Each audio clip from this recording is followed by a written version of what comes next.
बोलिए सदगुरुदेव की जय। साहब। कल आपसे बातचीत हो रही थी कि वो अमर लोक कैसा है, माजरा क्या है। इसका वर्णन साहब ने अनंत स्थानों पर किया है। अमर लोक था अमर काया। हाँ, ये कह रहे अमर लोक में अमर काया। काया का नाम आते ही हम सब ऐसी कल्पना करते हैं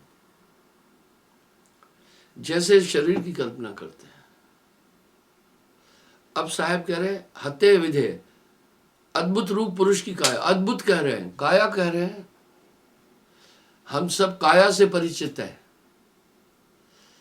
वो है विधेय पर दर्शित देही। इतने सुंदर शब्दों से साहब ने वहां का उल्लेख किया। वो अमर लोक क्यों है, क्या है अमर लोक? ये त्रिलोक नाशवान है। ऐसा क्यों है, क्यों नाशवान है? ये 5 तत्व का बना हुआ है ब्रह्मांड पूरा। जल, अग्नि, पृथ्वी, वायु, आकाश। तत्व ही तत्व के विनाशक है। इसलिए यहां आत्मा सुरक्षित नहीं है। आत्मा ने जपते जीव भयो संसारी, छूटन ग्रंथ न होए सुखारी। बड़ा निराला है वहां ये 5 तत्व नहीं है। अब साहब व्याख्या कितनी सुंदर दे रहे हैं। तहवा नहीं प्रलय की छाया। पहली बात, प्रलय है ही नहीं। प्रलय भी 5 तत्वों के कारण होती है। वहां 5 तत्व नहीं है, इसलिए उसे अक्षय लोक भी कहा। क्षय नाश को कहते हैं। मोह माया नहीं है। क्यों नहीं है मोह माया? यहां हम जानते हैं ये मेरा भाई है, ये मेरी माता है, ये मेरा पिता है। हम ये आइडेंटिफाई किससे कर रहे हैं? शरीर से।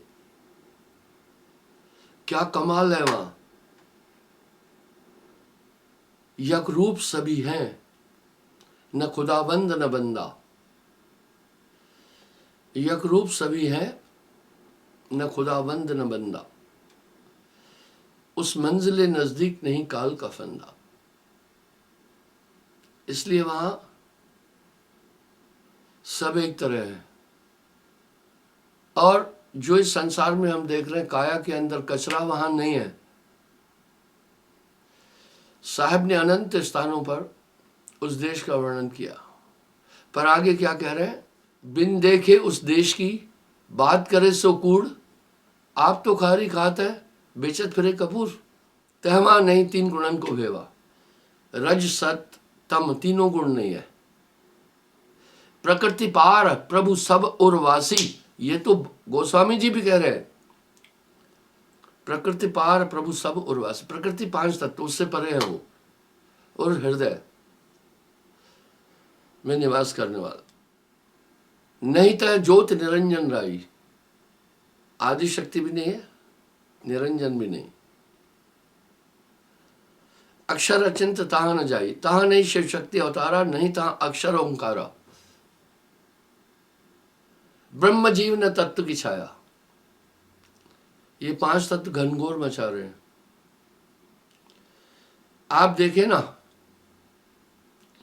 ये पंच भौतिक शरीर है, इसमें कितनी गड़बड़ है।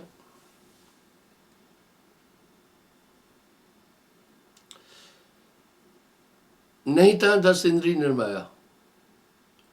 आप देखो, शरीर की पूरी संरचना एक धोखा है। 5 कर्मेंद्रियां, 5 ज्ञानेंद्रियां, और हर एक तत्व की 5 प्रकृति है। 25 प्रकृति हर जीव के साथ जुड़ी है। ये शरीर अधम कहा, इस शरीर को अधम तो सभी संतों ने भी कहा।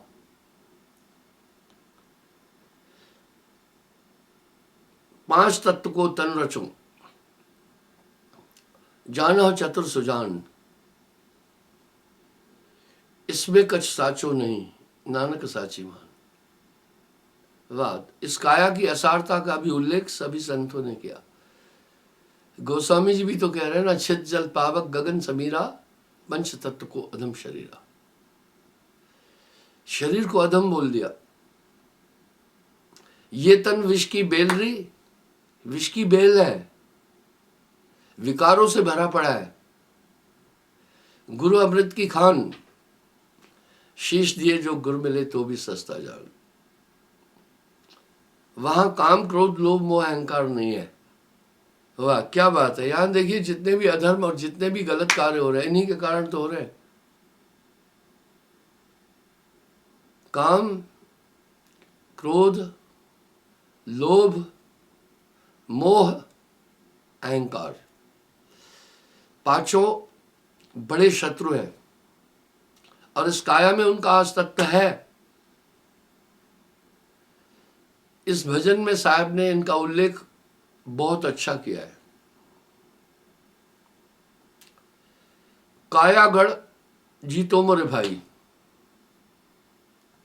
तेरी काल अवध टर जाए। कैसे जीते? अपने स्वरूप में बैठने के बाद फिर इनका अस्तित्व ही नहीं है। आत्मा की शक्ति से ही ये सब चलायमान है और आत्मा अपनी शक्ति से अपने को उलझाए है। इसलिए वहां काम क्रोध लोभ मोह अहंकार आदि नहीं है। ये पांचों बहुत विध्वंस मचा रहे हैं। सामने दिख रहा है, जब आदमी को क्रोध आ जाता है आपा खो देता है। ये मीच है, साहब ने इनको मीच कहा। जैसे किसी में प्रेत आत्मा प्रवेश लेती है तो उसके स्वरूप को, उसके अस्तित्व को, उसको विलोम कर देती है, तब वो नहीं बोलता है फिर। इसी तरह ये पांचों जब जागते हैं बड़ा विध्वंस मचाते हैं। वहां पाप ही इन्हीं से है, पूरी गड़बड़ मन से है। मन ही स्वरूप ही देव निरंजन तो है राग भरमाई। मन को ही निरंजन कहा साहब ने। मन ही निरंजन, मन ही ओंकार, मन ही है करतारा। वहां ये है ही नहीं। हम सब धर्मशास्त्रों में, कथाओं में काम क्रोध लोभ मोह अहंकार आदि का उल्लेख सुनते हैं। कितने भी भत्स हैं, कितने बड़े बड़े तपस्वियों को इन्होंने दूषित कर दिया। आखिर ऐसी कौन सी ताकत इस शरीर में बैठी है जो आत्मा को बांधे है? आदमी कभी उस तरफ ध्यान नहीं दे रहा है, वो उधर चिंतन नहीं कर रहा है। बहुबंधन ते बांधिया एक बेचारा जीव, बहुबंधन ते बांधिया एक बेचारा जीव। कैसे बंधन है? बिन रसरी सकल जग बंधिया, नाद बिन को तहा न पानी, नहीं ता सृष्टि 84 जान। जल तत्व के कारण ही सेक्स है। भूख क्यों लग रही है? अग्नि तत्व के कारण। ऊर्जा का क्षय होता है। Sex is a biological need of the body. ये क्यों होता है? जल तत्व से। इस तरह पांच तत्व 25 प्रकृति ये जीवात्मा को बांधने वाले हैं। 5 25 3 का पिंजड़ा, 5 25 3 का पिंजड़ा, तामे तोहन आंखों भरमाई। हे हंसा तू अमर लोक का, पड़ा काल बसाई। ये पिंजरा नहीं तेरा। इसका मतलब है इस आत्मा का घर कहीं और है। ये संसार काल को देशा, यहां कर्म का जाल पसारा है। कर्म फांस में सभय फनाना, इस प्रकार से बड़ा खेला है। आदमी इस खेले को नहीं समझ पा रहा है। घट में बड़े बड़े खिलाड़ी बैठे हैं। इस संदर्भ में साहब इनसे आदमी लड़ नहीं सकता। एक और भजन में देखो कितना रहस्य साहब ने बोल दिया।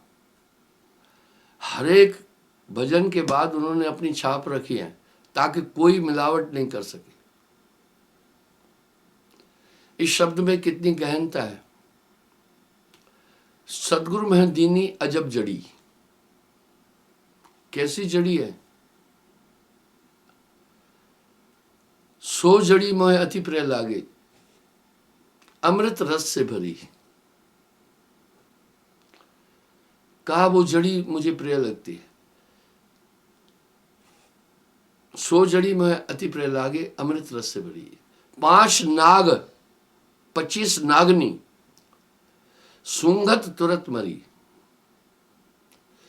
5 नाग क्या है?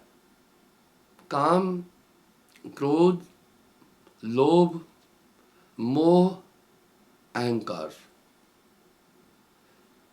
आप देखिए कितने छिपकर हमला करते हैं। अपने जीवन में आपने कई बार गलतियां की है और हर बार सोचा होगा अब ये गलती नहीं होगी। कई बार क्रोध किया होगा, क्रोध से हानि मिली होगी, दंड मिला होगा, पछताना पड़ा होगा, फिर आ जाते हैं। यानी आदमी को निर्वस कर देते हैं, बेबस कर देते हैं। इनका वेग इतना तेज है। कई बार आपने गलतियां करके पछताया होगा, लेकिन पुनः पुनः फिर वो कराता है। प्रबल है, बहुत शक्तिशाली ये शत्रु है। बहुबंधन ते बांधिया, एक बेचारा जीव। जीव बेचारा क्या करे, जो ने छुड़ावे पियो। यानी कोटिन उपाय क्यों न करे, अपनी ताकत से नहीं छूट सकता है। किसी भी स्थिति में नहीं छूट सकता है। तो आगे कह रहे हैं 5 नाग 25 नागनी। 25 नागनियां क्या है? ये 25 प्रकृतियां हैं। ये आदमी को विवश करती है। मैं आपको पुनः एक चीज बोलना चाह रहा हूं। मेरी अध्यात्म यात्रा में मैंने प्रवचन दिया। ये कैसे मर जाती है? जब आत्मनिष्ठ आदमी हो जाता है तो बिल्कुल शांत हो जाता है, किसी भी चीज की फिर आवश्यकता नहीं होती है। ज्ञान भूमि के बीच लगत ना भूख और प्यासा। आगे क्या कह रहे हैं? ज्ञान भूमि के बीच चलत है उल्टी श्वास। टेक्निकल चीज समझना। गोताखोर समुद्र में गोता लगाता है, समुद्र में कोई गहराई तक नहीं जा सकता है। एक आम आदमी 35 मिनट से ऊपर श्वास नहीं रोक सकता है। और समुद्र की गहराई बहुत है।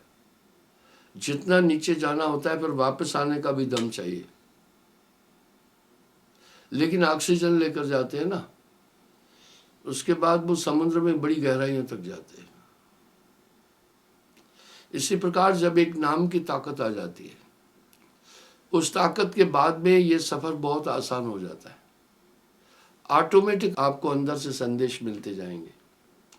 आप में सुषुम्ना भेद स्वयं खुल जाएगा।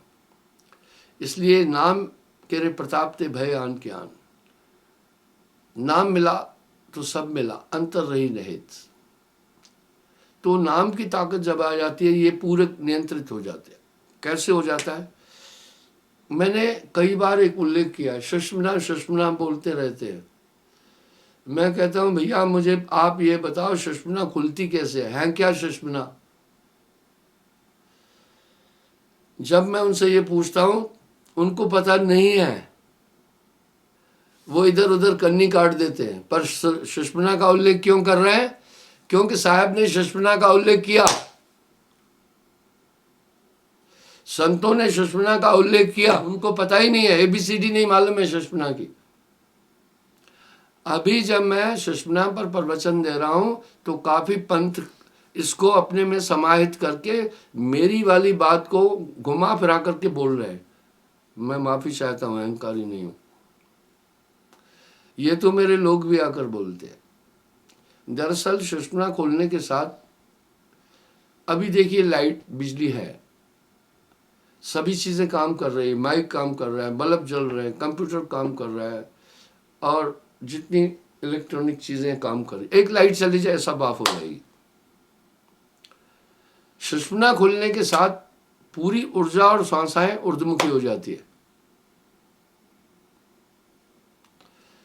जब पूरी श्वासाएं ऊर्ध्वमुखी हो जाती है, पूरी इंद्रियां, तो यहां साहब ने एक शब्द कह दिया, बाहर के पट बंद कर, भीतर के पट खोल। बाहर के पट कैसे बंद करें? कुछ नहीं बताया उनको। बाप जाता है, बेटा गद्दी पर आता है, पोतरा गद्दी पर आ जाता है, दोतरा गद्दी पर आ जाता है, भतीजा भांजा गद्दी पर आता है। उन्होंने कभी 1 मिनट भी साधना की नहीं है। ये दुनिया भेड़ चाल है, पीछे लग जाती है। बस गुरु जी का बेटा है, ठीक है। यहां साहब ने करारा प्रहार किया है, अंधा अगुआ तेहपुर माही, अंधा अगुआ तेहपुर माही, बहु अंधे तह पाछे जाई। तो अंधे को अंधा मिले तो राह बतावे कौन? दोनों पड़े कूप के माही। इस तरह सुषुम्ना सुषुम्ना चिल्ला रहे हैं। भेद क्या है सुषुम्ना का? हमारे शरीर की ऊर्जा श्वास है। इन श्वासाओं पर मैं कई बार अधिक बोला हूं। ये नाभि में पहुंचकर 10 वायु बनती है। अपान समान उदान प्राण सर्वतन ज्ञान देवदत्त किरकिल नाग धनंजय सबल आदि, इसी से काया चल रही है। मैं हाथ हिला रहा हूं, ये धनंजय वायु है। मैं बोल रहा हूं, ये भी धनंजय वायु है। मैं बैठा हूं, ये भी धनंजय वायु है। मेरी पलकें गिर रही हैं, उठ रही हैं, देवदत्त वायु है। इस तरह से ये ऊर्जा कहां से आई? आत्मा शरीर कैसे बनी? बड़ा साफ है। प्राणेन धरित जीवेशु, प्राणों को धारण करने के साथ आत्मा की संज्ञा बदल गई, जीव हो गई। प्राणों को धारण करने से प्राणेन धरित जीवेशु, प्राणों को धारण करने के साथ ये जीव बन जाता है।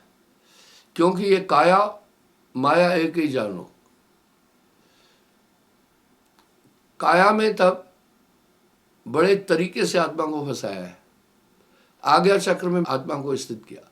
वहां से जो श्वास ले रही है, वो श्वास इस बॉडी को चलाती है। अब पूरा संसार, अब आत्मा कहाँ गई है? पूरा संसार विश्व रूप हो गई आत्मा। इसलिए कह रहा है ये जगत भी ब्रह्म रूप है। क्योंकि जो आंखों से आप पदार्थ देख रहे हैं, ये भी उस श्वासा का खेल है। आप जो सुन और कह रहे हैं, ये भी श्वासा का खेल है। आप जितनी क्रियाएं कर रहे हैं, ये सब श्वासा का खेल है। इस तरह ये ताबूज उस श्वासाओं से चल रहा है। ठीक वैसा ही है। एक स्पीकर है, निर्जीव है, वहां से साउंड आ रही है। साउंड कैसे आ रही है? स्पीकर के अंदर वायर के द्वारा वो आवाज आई, साउंड ने उसको एक्सप्रेड किया। इस प्रकार ये काया चली श्वास द्वारा। श्वास कहां से आई? आत्मा ने श्वासों को शरीर में प्रेषित किया। इसलिए अब आप पूरा संसार इससे अनुभव कर रहे हैं। इसी से बुद्धि चेतन है। आदमी अनकॉन्शियस हो जाए तो मेमोरी भी नहीं रहती है। पूरी काया की बनावट एक स्पीकर की तरह है। अब उससे फिर ये आत्मा प्राणों को धारण करके ये शरीर बन गई। तय है। कैसी मान्यता है संसार की? हम सब एक चीज को मानते भी हैं। जब किसी अपने परिवारजन का देहावसान होता है तो हम कहते हैं भैया, प्रार्थनाएं करते हैं प्रभु से कि इसकी आत्मा का कल्याण रखना, इसको सदगति देना। प्रार्थनाएं करते हैं, सभी करते हैं, सभी धर्म के लोग करते हैं। इसका मतलब है हम सब की मान्यता ठोस है। शरीरांत के बाद भी आत्मा अभीष्ट रहती है। अफसोस ये है, इसके बावजूद भी हम केवल इस भौतिक शरीर के लिए कार्य कर रहे हैं। यहां साहब ने तंज कसा है, कहे कबीर किसको समझाऊं, सब जग अंधा, सबको लगल बा पिटवा का धंधा। कह रहे हैं भाई मैं किस किस को समझाऊं, सब जग अंधा, सबको लगल बा पिटवा का धंधा। एक दो होए तहाँ समझाऊं, सबई भुलान बा पिटवा के धंधा। कहे कबीर किस किस को समझाऊं, सब जग अंधा। एक न भूला द्वे ना भूले, जो है सनातन सोई भूला। फिर देखा देखी सब हम वही करते हैं। बच्चा जन्म लेकर आता है, सच में अंदर से सोचता है क्या हूँ क्या है पूरा मामला, बस माँ बाप उसको इस जगत की चीज़ों में उलझा देते हैं। इस तरह से ये जानते हुए भी कि इस जीवन शरीरांत के बाद भी कुछ अभीष्ट है आत्मा, उसके लिए नहीं जा रहा। क्यों? मन बाउंड किया है। मन केवल शरीर के लिए सोचेगा। क्यों? वो मन ही शरीर है, वो अपने लिए सोचेगा। कल कुछ लोग आए, मैं उनको कह रहा था, मैंने उनको एक बात समझाई, आप किसी को मित्र नहीं बनाना और किसी के विचारों से हतोत्साहित नहीं होना। इंसान अपने विचारों से खुद संघर्ष करता रहता है, दूसरे के विचारों की पोटली नहीं ढो सकता है पूरा जीवन भर। इसलिए देखिए, जो बड़े बड़े प्रिय हैं, जिनके साथ लंबा टाइम आदमी जीता है, समय आने पर उनके प्रति घृणा हो जाती है। ये मन बड़ा चंचल और परिवर्तनशील है। इस तरह से आत्मा को उलझा दिया है बिल्कुल भी। और इस समय ये पूरी ऊर्जा जो आत्मा की है, ये पूरा ब्रह्मांड आत्मा के द्वारा है। मैंने गेटे के उस सेंटेंस को भी कई बार बोला है। वो बोल रहा है, मुझसे पहले कोई दुनिया नहीं थी, ये मेरा सृजन है। जब आप देख रहे हैं, सुन रहे हैं, समझ रहे हैं, तभी सभी चीज़ का अस्तित्व है। मुझसे before me know world, it's my creation. मेरे से पहले दुनिया ही नहीं है। तो इस प्रकार से अभी आपकी आत्मा पूरे विश्व में फैली है। जो समुद्र देख रहे हैं, ये भी आत्मा की ताकत है। सूर्य, चंद्र, भास, स्वप्न, जो कुछ आप देख रहे हैं, ये आत्मा का आभास है, आत्मा की सत्ता से है। और वो शरीर में ये ऊर्जा श्वास द्वारा आई। तो इसलिए जब सुषुम्ना नाड़ी खुल जाती है तो श्वास आए, फिर ऊर्ध्वमुखी हो जाती है। अभी अर्धमुखी है, नीचे है, तो बॉडी चल रही है, तो पूरी ऊर्जा संग्रहित हो जाती है, एक जगह आई। जैसे दूध दधि माखन बिन मथ भेद न घी का। जैसे दूध में सर्वत्र घी है, लेकिन हम मथ दिया तो बाहर निकाल दिया। इस प्रकार से जैसे दूध दधि माखन बिन मथ भेद न घी का, ऐसे तत्वमत सत साधन दादू दृग दीदार ही है मैं पाया खुद ही का। हाँ, दादू दृग दीदार ही है मैं पाया खुद ही का, यानी अपने को देख लिया। अब वो अपने को नहीं देख रहा है, क्या देख रहा है? बाहर देख रहा है सब। ये वैसा ही खेला है। स्वप्न देखने वाला विविध पदार्थों को देखता रहता है, कई चीजें देखता है स्वप्न में, खुद को नहीं देख पा रहा है। यही अभी की अवस्था भी है। इस जागृत अवस्था में भी आदमी सभी चीजें देख रहा है, अपने को नहीं देख पा रहा है। वो क्या कमाल है। इस तरह से ये पूरी ऊर्जा जब इकट्ठी हो जाती है सुषुम्ना खुलने से, अरे हारे पलटू ज्ञान भूमि के बीच चलता है उल्टी श्वासा। पवन को पलटकर शून्य में घर किया, धर में अधर भरपूर देखा, कहे कबीर गुरपुर की महर से त्रिकुटी मध्य दीदार देखा। अब इसमें रुकावट मन की क्या होती है वो समझना। मैं आपको साधन का सूत्र बारीकी से दे रहा हूँ। जब भी श्वास सूरत एक डोरी लाए, क्या मतलब है? अब यहाँ साहब क्या कह रहे हैं? सूरत से के दंड से घेर मन पवन को, फिर उल्टा चले। सूरत रूपी दंड से मन और पवन को घेरना, फिर उल्टा चले। अब जब साधक ये ट्राई करता है, अपने कंसंट्रेशन से श्वासों को ऊर्ध्वमुखी करता है, इतने में मन आ जाता है। फौरन आपको कोई ना कोई हार्ट एंड वार्म फीलिंग देगा, तो आप उसको सोचने लगते। आपका कंसंट्रेशन श्वास से नीचे उतर गया। चाहे आप 100 साल बैठे रहेंगे, कुछ नहीं होना है। यहां साहब कितनी प्यारी बात कह रहे हैं। और ऐसे मन हताश करेगा आपको खामखा, छोड़ो बाद में देखेंगे, नहीं बन सकता है। पर साहब यहां भी कह रहे हैं, बनत बनत बन जाई, बनत बनत बन जाई। साहब के द्वारा लग रहा है भाई, श्वास जो सुमरता वो एक दिन मिलिया आए। जब तक संयम साधना सब सुमरण के मां, यही कारण है एकाग्रता का सबसे सहज आयाम ही सुमरण है। क्या बात है साहब की वाणी की।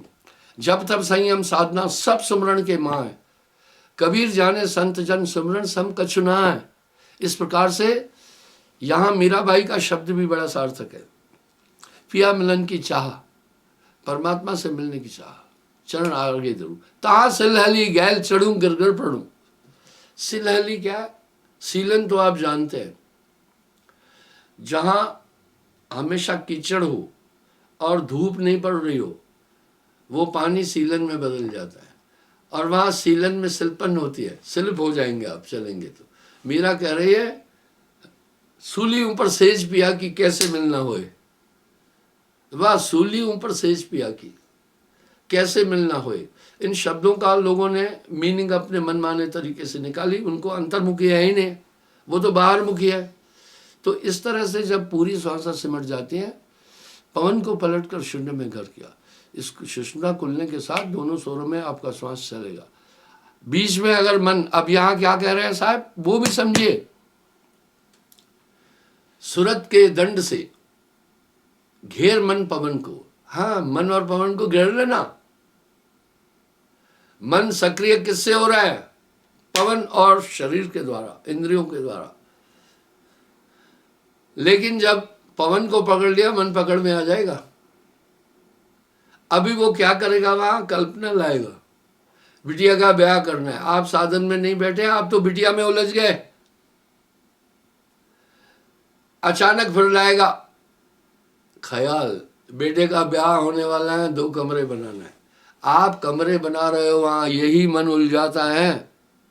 यहां साहब बड़ा सुंदर शब्द कह रहे हैं, सूरत के दंड से, सूरत रूपी डंडे से घेर मन पवन को। मन और पवन को घेर लेना। सूरत के दंड से घेर मन पवन को, फिर उल्टा चले, उल्टा चले धर और अधर विष ध्यान लावे। कहे कबीर सो संत निर्भय हुआ जन्म मरण का भरम भाने। हाँ, शून्य महल की फेरी दे सो वैरागी पक्का हुई। अब शून्य अवस्था क्या हो जाती है? जब सुषुम्ना में प्रविष्ट हो जाता है, उससे धीरे धीरे आनंद भी अनुभव होगा, पर 1000 बार मन वहां से गिराएगा। वो वैसा ही काम है जैसे छोटे छोटे मेंढक, कोई 1 किलो आपको दिए, बोरे में डालकर या किसी थैली में डालकर तोला, आपने देखा 1 किलो मेंढक है। अब बोरे से निकालने के बाद आपको कहे इनको तराजू पर फिर तोलो, तो मुश्किल होगा, लेकिन बन जाएगा। 1 छलांग मारेगा, 2 उठाओगे, 4 और छलांग मारेंगे, आप उनको फिर पकड़ोगे, 6 और मारेंगे, आपका हाथ तकड़ी, आप थक भी जाएंगे। लेकिन एक पल आया, अगर कांटा बरोबर आ गया तो पूरा काम बन गया आपका। इस तरह बनत बनत बन जाई, वहां हताश नहीं होना है। साहिब के द्वारे लग रहे भाई, ये खावता पीवता जागता सोवता, कहे कबीर सो रहे माई। इसके बाद फिर क्या होता है? वो समझ जाता है सुमरन का महात्म, कि सुमरन ही आया में मेरी पूरी ऊर्जा इस बॉडी से उठाकर सुषुम्ना में ले जाकर के अपने पॉइंट तक, ऑटोमेटिक सुषुम्ना खुल जाएगी। आप नींद में चलते, स्वप्न तो प्रारंभ हो ही जाएगा। आप सोने से पहले देखना नींद कैसे आती है, आपको समझ में आएगा। पहले आप कुछ विचार करते हैं, आदमी 24 घंटे करता है, फिर उलझुल विचार क्रॉसिंग में होते रहेंगे और धीरे धीरे धीरे धीरे ऐसे अंधकूप में आप चले जाएंगे। कुंद अवस्था है नींद। नींद निशानी मौत की, जाग सके तो जाग, संतो जागत नींद न कीजिए। नींद तो थकान है। थकान किसकी है? बॉडी की थकान है। लेकिन जब ये आत्मनिष्ठ हो जाता है, अपने में स्थित होता है, वहाँ थकान है ही नहीं, वहाँ ऊर्जा इन्वेस्ट नहीं हो रही है, ऊर्जा का व्यय नहीं हो रहा है, तो वहाँ ज्ञान भूमि के बीच लगत ना भूख और प्यासा। तो साधक को जैसे सुमरन करते करते सभी चीज़ें उसे प्राप्त हो जाएगी ऑटोमेटिक, वैसे ही होगा। गोस्वामी जी ने इस तथ्य को रामायण में अच्छी तरह इंगित किया। जस जठर, भूख जठर पेट को कहते हैं। आप भोजन खाए पेट, तो जठर अपना काम करना शुरू कर देता है, विटामिन अलग कर देगा, फैट्स अलग कर देगा, मलमूत्र अलग कर देगा, ये पूरा काम जठर करता है। और जठर, इसमें जठर में लीवर भी शामिल है, आंतें भी शामिल है, पेट भी शामिल है, स्टमक भी शामिल है, वो करेगा। इसी प्रकार से सुमरन के बाद पूरी चीज़ें स्वयं होती जाएगी और आपको पूरा बोध होता जाएगा। अगर दीपक की लौ थरथरा रही है तो प्रकाश होकर के भी अंधकार है। आप आजमा कर देखना, कितना भी प्रकाश हो करो आप, अगर लौ थरथरा रही है तो आप पढ़ भी नहीं पाएंगे। इसी प्रकार से आपके ध्यान को वो हमेशा विचलित कर रहा है। जागत सोवत धर धर मारे, सोते जागते आप पर वो हमला कर रहा है। गफलत नहीं, सदा होशियार देखना। तो इस तरह से फिर वो वहां से हटना नहीं चाहता है। कैसे पता है? जैसे कोई विशाल बरगद की छाया में तृप्त धूप में बैठा है, वो उस बरगद की छाया को छोड़ना नहीं चाहता है। इसलिए वो जान जाता है जो सुख पाया नाम भजन में, सो नहीं रहा अमीरी में, मन लागो मेरो यार फकीरी में। उसके बाद वो सुमरण छोड़ता ही नहीं है। आदत तो बन जाए ना, सिर्फ अभी मन की आदत संसार के पदार्थों का सोचना है, उठना है, ये है, फलानी क्रियाएं करना है। तब यहाँ साहब फिर क्या करें? खावता बीवता जागता सोता, कहे कबीर सो रहे माही। सुमरण भूलना नहीं है। साहब के शब्दों में बड़ा सार है। क्षमा चाहता हूँ, समय हो रहा है। आज मेरा प्रोग्राम अमृतसर, गुरदासपुर और कठुआ है, पर मैं अमृतसर नहीं जाऊँगा। ठीक 12:30 बजे मेरा प्रोग्राम गुरदासपुर में होगा। अभी मैं उठकर सीधा उधर चल पड़ूंगा। उसके बाद मैं करीब 5 बजे के आसपास पहुंचूंगा कठुआ। कठुआ में प्रोग्राम देकर वापस आऊँगा। कल पुनः मैं हाजिर हो जाऊँगा। साहिब